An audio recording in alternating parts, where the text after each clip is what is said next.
여행. 늦은 밤. 달고 다른 은색 깡통 테이블 위로 반찬이 올라왔다. 콩나물 무침과 어묵볶음, 시금치와 부추가 둥근 접시에 담겨 있었다. 그 다음에는 겉절이 김치와 깍두기가 상에 차려졌다. 들깨가루와 새우젓이 담긴 스테인리스 통도 놓였다. 가게 주인으로 보이는 중년 여성은 반찬을 차리고 주방으로 돌아갔다. 심심함을 때우려 나는 그 반찬들을 조금씩 먹었다. 간이 세지 않은 슴슴한 맛이었다. 정말이지 허름한 동네에 있을 법한 밥집이었다. 누구나 와서 싼 값에 든든히 끼니를 때울 만한 곳. 메뉴도 다양했다. 국밥과 따로국밥, 제육덮밥, 된장찌개, 순두부찌개, 삼겹살, 술국. 왠지 익숙한 풍경이었다. 그래, 이 가게의 모습은 그때의 그곳과 흡사했다. 정겨웠다. 젓가락으로 콩나물 무침을 뜨던 내 손이 잠시 멈췄다. 정겨움? 나는 입안에 나물을 넣고 씹었다.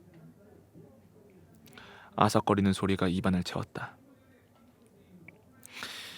고등학교 시절 평일 야자 때는 저녁 급식이 있었다. 주말 자습 때는 달랐다. 어딘가에서 밥을 사 먹어야만 했었다.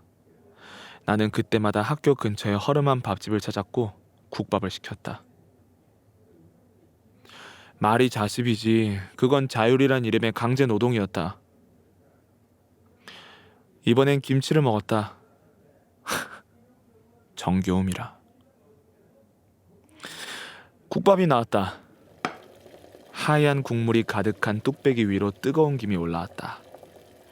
깊게 우린 돼지 육수 특유의 쿰쿰함이 코를 자극한다. 국물 사이로 고기와 내장, 순대와 파와 청양고추와 밥알이 드문드문 보였다.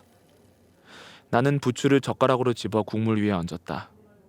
숟가락으로 국물을 젓자 숨이 죽어가는 부추 사이로 붉은 양념이 흩어졌다. 국물은 점점 연한 붉은 빛이 되었다. 나는 국물을 한 모금 맛보았다. 매콤함은 있지만 조금 싱겁고 아쉽다. 새우젓을 한 숟가락, 들깨가루를 한 숟가락씩 넣었다. 다시 국물을 떠먹어본다. 괜찮다. 한 숟가락을 들어 입에 넣으려고 할 때 식당 문이 열리며 손님이 둘 들어왔다. 다부진 체격의 중년 남성들이다. 긴 팔 옷에는 기름때 같은 얼룩과 털담한 먼지들이 보였다. 한 명은 수염이 덥수룩했고 다른 한 명은 빨간 모자를 쓰고 있었다. 가게 주인은 그들을 반갑게 맞이했다. 아이고, 이 양반들 오늘도 오셨네. 아, 우리가 갈 데가 또 어딨어. 그 제육이랑 술국, 소주 한 병 주쇼.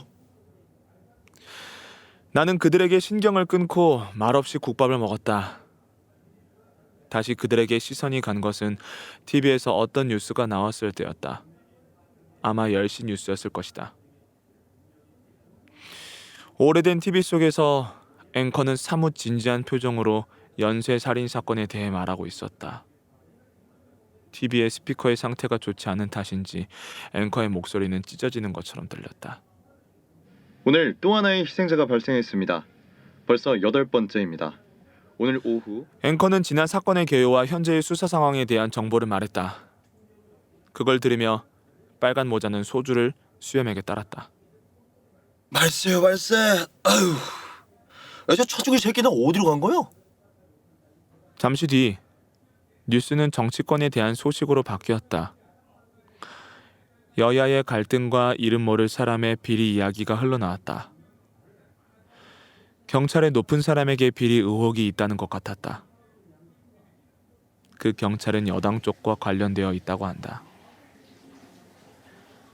이윽고 정치권의 반응이 교차하며 등장했다. 민생이니 개혁이니 하는 단어가 오르내렸다. 여야 가릴 것 없이 모두가 같은 말을 하고 있었다.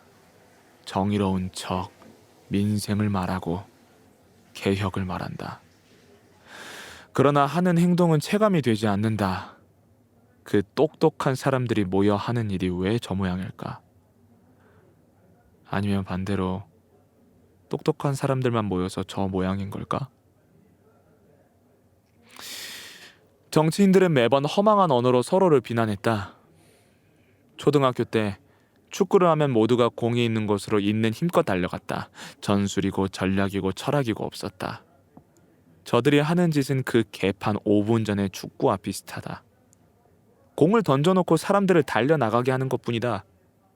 웃긴 건 공을 던진 이들이 동시에 본인들도 그 게임에 심취해 공을 향해 달려간다는 점이다. 정당의 깃발을 휘날리면서.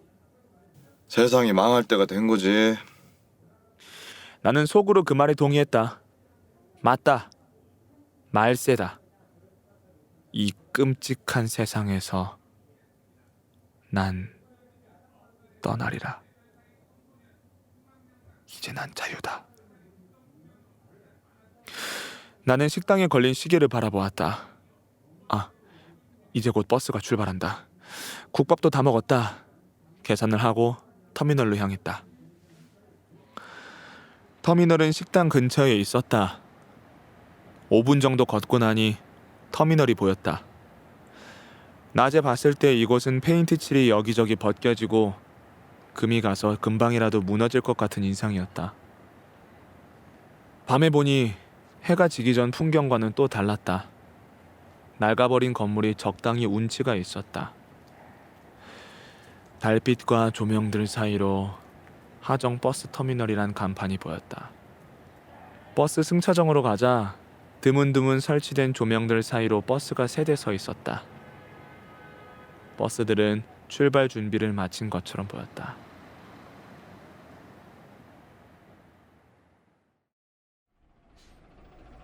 버스 안에는 시간 탓인지 아니면 노선 때문인지 손님이 거의 없었다. 나를 제외하고 4명뿐이었다. 나이 든 할머니, 할아버지, 40대로 보이는 남성 2명이었다. 그들은 서로 멀찌감치 떨어져 앉아 꾸벅꾸벅 졸고 있었다. 내가 탄 버스는 하루에 운행되는 횟수가 극도로 적었다. 작은 고개와 산을 몇 개씩 넘어갔고 그 중간중간에는 몇 개의 마을이 있었다. 그 마을들을 통과하면 다른 도시로 향하는 길이 나왔다. 이 지역에는 다른 터미널도 있었다. 이곳과는 달리 그 터미널은 도심에 위치해 있었다. 다른 도시로 향하는 직통 노선도 거기가 더 많았다. 그에 비하면 하정버스 터미널은 사람 하나 없는 폐허에 가까웠다. 나는 산과 산을 지나간다는 것이 마음에 들어서 이 버스를 선택했다. 이 노선은 산간 주민들을 위해 겨우 유지되고 있었다. 특히 이런 밤에는 타는 사람이 거의 없기도 했다. 나는 나머지 4명이 금방 내리길 바랐다. 아니면 최소한 내 목적지와 같은 곳에 내리지 않길 바랐다. 버스가 이동하며 하나 둘씩 승객들은 자신의 목적지를 찾아 내렸다. 버스 안에는 나 홀로 남았다. 버스 차창 밖으로 보이는 풍경에는 온통 어둠이 가득했다.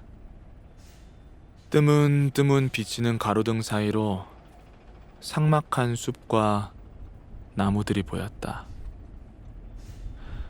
이따금씩 저 멀리서 민가나 항구의 불빛이 스쳐 지나가기도 했다. 오르막길을 한참 오르다 버스가 멈췄다. 차창 너머 멀리 불빛이 여럿 보였다. 마을이 있는 것 같다. 나는 버스에서 내리려고 했다. 그때 버스기사가 날 불렀다. 버스기사는 내가 신경이 쓰인 모양이었다. 저기 이 마을 사람인가? 아, 친척 댁에 놀러 왔어요. 이 시간에? 어쩌다 보니 그렇게 됐네요. 버스 기사는 의구심을 거두지 못한 얼굴이었다. 그는 일단 버스를 출발시켰다. 그에게는 시간표라는 의무가 있었다. 아니면 빨리 일을 마치고 쉬고 싶은 걸지도 모른다. 버스는 오르막길을 털털거리며 올라갔다. 정류장에는 아무도 없었다. 저 멀리 보이는 마을의 등빛은 내겐 아무 의미도 없었다. 버스가 지나간 도로 위로 가로등빛이 드문드문 보였다. 나는 그 빛을 따라 걸음을 옮겼다. 생각보다 힘든 오르막길이었다. 얼마나 올랐는지 모르겠다. 땀이 흐르기 시작하더니 온 몸을 적셨다. 지쳐서 천천히 걷다 보니 나를 둘러싼 어두운 나무들이 단풍나무라는 거를 겨우 알았다. 가로등 빛 사이로 비친 앙상한 단풍과 낙엽을 보며 잠시 쉬려고 하면 차가운 바람이 거세게 내 얼굴을 핥히었다. 나는 덜덜 떨며 걸음을 이어나갔다. 땀을 흘리면 주저앉고 싶고 주저앉으면 추워지는 순간이 반복됐다. 대체 얼마나 왔을까? 대체 목적지는 어디일까? 나는 내가 원하는 장소를 발견했다. 산으로 이어지는 길. 근처에는 버스 정류장도 없어 보인다. 완벽하다. 나는 손전등을 켜고 산속으로 들어갔다.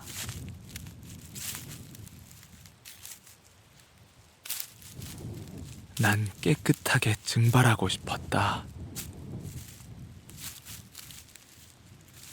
나는 회사 생활에 염증을 느껴왔었다. 회사는 언제나 요구뿐이었다. 나는 회사의 명령을 거역하지 못했다. 그래야 돈이 나오니까, 먹고 살 수 있으니까. 나는 오너가 원하는 대로 움직여야만 했다. 먹고 사는 문제는 날 결박시켰다. 그러니 폭언을 견뎠고, 그러니 명령을 수행했다. 얼마나 걸어왔을까? 나는 고목을 발견했다. 고목에는 앙상한 가지만 남아있었다. 그 고목에 기대앉아 손전등을 껐다.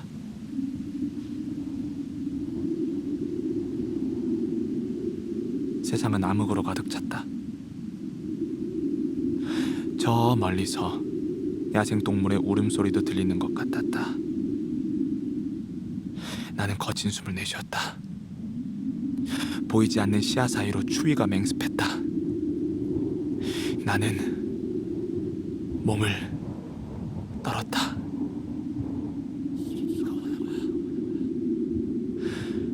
나는 숲속에서 밀려오는 잡음을 무시했다. 잡음은 끊임없이 내게 말을 걸었다. 잡음은 냉기를 뚫고 내 주변에 가득했다. 내가 내게 스스로 말한 건지 아니면 누군가 정말로 저 멀리서 속삭인 건지 나는 분간이 되지 않았다. 여기가 대체 어디인지 나는 알 수 없었다. 혼란스러운 와중에 저 멀리서 온기가 느껴졌다. 나는 고개를 돌렸다. 빛이 나를 비추고 있었다.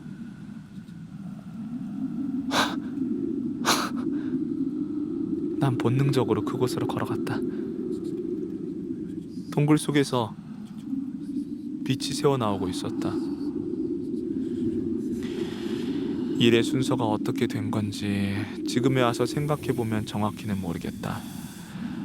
동굴 같은 곳을 발견한 것이 먼저인지 기억한 게 먼저인지 그 장소에서 빛이 새어나온 것이 먼저인지 그때의 기억은 모두가 혼란스럽고 헷갈리는 것 투성이었다. 아무튼 나는 그 장소 안에서 잠이 들었다.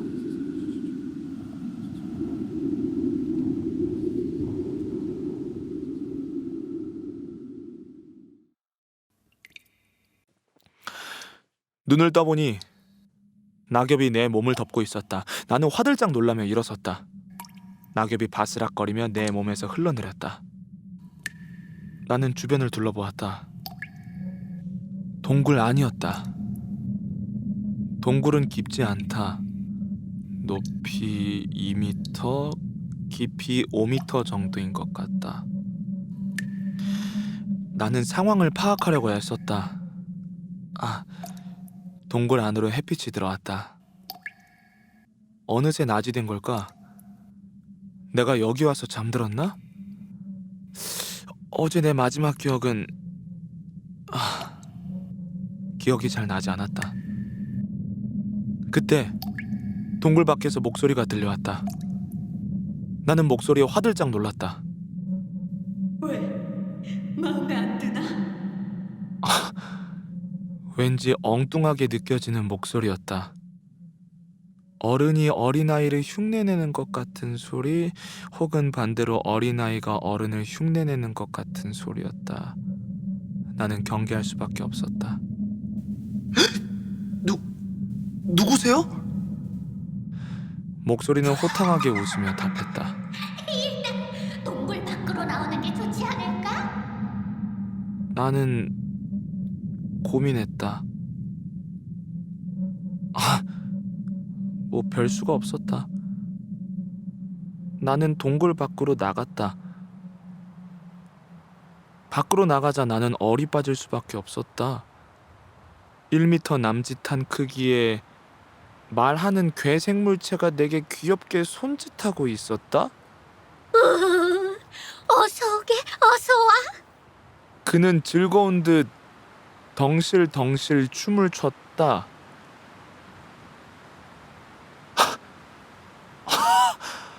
뭐라 설명을 해야 할지 모르겠다.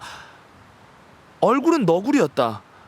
손은 고양이, 두 발은 새끼 곰 같았다. 사슴 무늬가 몸통에 있었고 꼬리는 강아지처럼 살랑거렸다.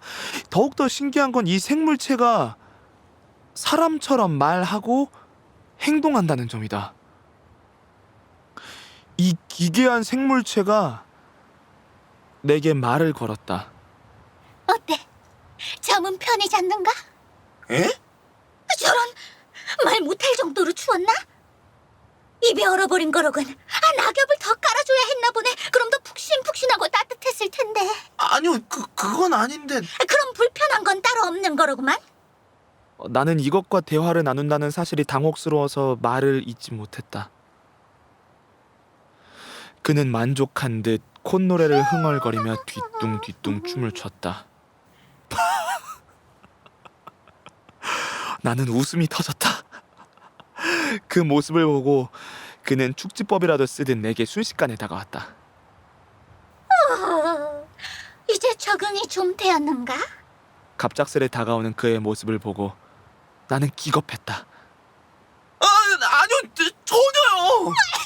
안타깝구만. 그는 고개를 절레절레 저었다. 우리 천천히 서로를 알아갈 시간이 좀 필요하겠구만. 내게 뭐 물어볼 거 없나? 궁금한 게 있다면 내가 다 대답해주지. 나는 무엇을 물어봐야 할지 몰라서 고민에 빠졌다.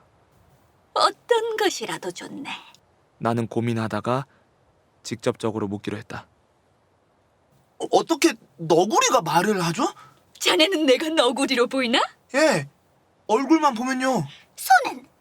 발은? 꼬리는? 그는 짜리몽땅한 몸을 이리저리 움직이며 손과 발, 꼬리를 귀엽게 보여주었다.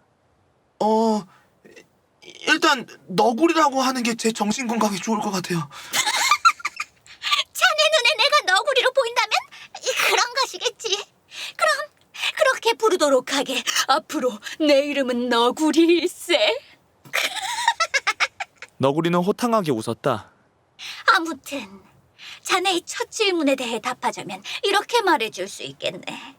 내가 말을 할 줄 아는 이유는 이 몸이 말하는 너구리니까 그런 것일세. 참 능청스러운 괴 생물체다. 아무래도 그건 좀 이상한데요. 뭘 그런 걸 따지고 있나? 지금 당장 중요한 건 이 몸이 자네 앞에 강림했다는 걸세. 강림이요? 나는 강림이란 단어를 곰곰이 되새겨봤다. 무당이 받는다는 신내림 비슷한 것일까? 아니면 그저 내가 미친 것일까? 아니, 그런 건 아닐세. 이해하기 힘들겠지만 그냥 자네가 이 숲에, 이 장소로 왔기 때문에 내가 바로 그 앞에 등장했을 뿐이야. 필연적으로 말이지. 너구리는 그렇게 말하고 다시 덩실덩실 춤을 췄다. 저 너구리는 춤을 좋아하나 보다.